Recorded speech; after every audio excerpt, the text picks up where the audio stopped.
শ্রমনীতি চালু করা ছাড়া সত্যিকার অর্থে শ্রমিকের অধিকার প্রতিষ্ঠা করা সম্ভব না, সত্যিকার অর্থে কৃষকের অধিকার প্রতিষ্ঠা করা সম্ভব না।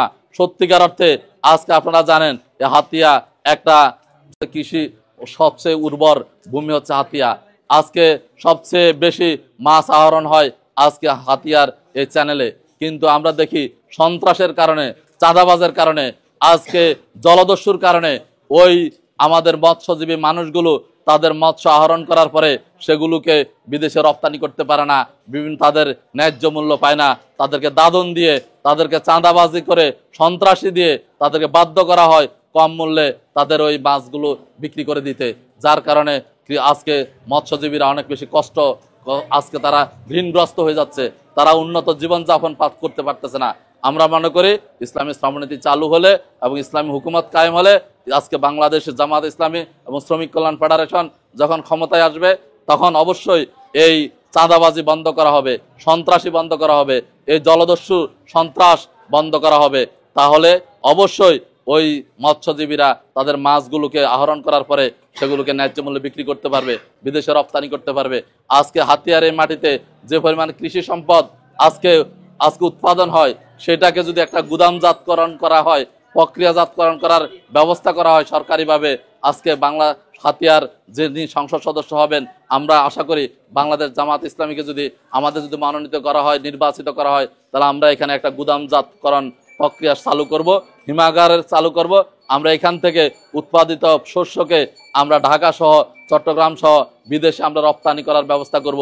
এতে করে কৃষকেরা তাদের ন্যায্য মূল্য পাবে, কৃষকের ঘরে আজকে সুখের আজকে যে কান্না সেটা বন্ধ হবে। এখন যে কোনো ব্র্যান্ডের পুরাতন এসি বদলে নতুন ওয়ালটন এসিতে উপভোগ করুন 25% ছাড়।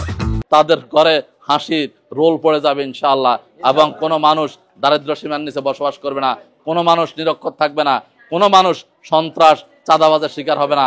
আমরা সমৃদ্ধ একটা হাতে গঠন করব, একটা উন্নত হাতে গঠন করব, একটা সম্প্রীতির হাতে গঠন করব, যেখানে সবাই ভাই ভাই হয়ে থাকবে, সবাই তার অধিকার ফিরে পাবে, সবাই তারা নির্বিঘ্নে তারা রাত্রি যাপন করবে, আল্লাহর ভয় ছাড়া তাদের অন্তরে আর কোনো ভয় থাকবে না ইনশাআল্লাহ। সেটা তথাকথিত শ্রমিক ইউনিয়ন বা ইয়ার মতো সংগঠনের মতো আমরা সংগঠন না, যারা মানুষের মাথা বিক্রি করে নেতৃবৃন্দ ফায়দা হাসিল করে বা হচ্ছে যে ক্ষমতার ভাগিদার হয়।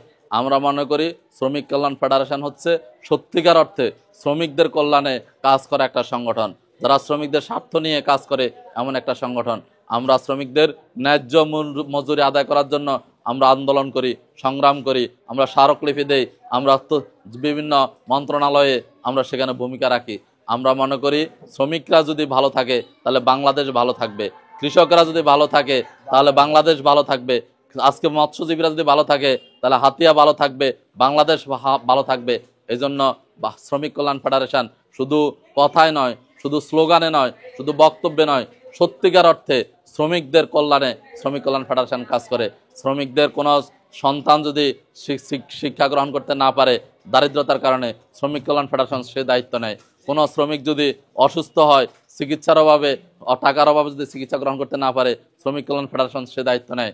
আমরা দেখেছি শ্রমিক কল্যাণ ফেডারেশন নিরক্ষরতা মুক্ত অভিযান পরিচালনা করে, সেখানে শ্রমিকদেরকে হাতে কলমে শিক্ষা দেয়, কোরআন শিক্ষা দেয়, হাদিস শিক্ষা দেয়, তার নাম স্বাক্ষর করার শিক্ষা দেয়।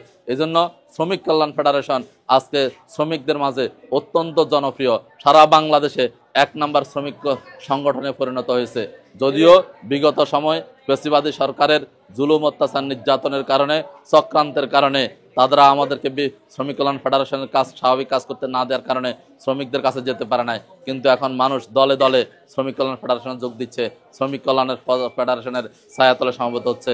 আমরা আশা করি অদূর ভবিষ্যতে এই প্রক্রিয়া, এই যোগদান এবং এই শ্রমিক কল্যাণ ফেডারেশন আরও বেশি শক্তিশালী হবে। শ্রমিক কল্যাণ ফেডারেশন বাংলাদেশে বৃহত্তম শ্রমিকদের সংগঠন আছে এবং ভবিষ্যতে আরও বেশি ত্বরান্বিত হবে ইনশাআল্লাহ।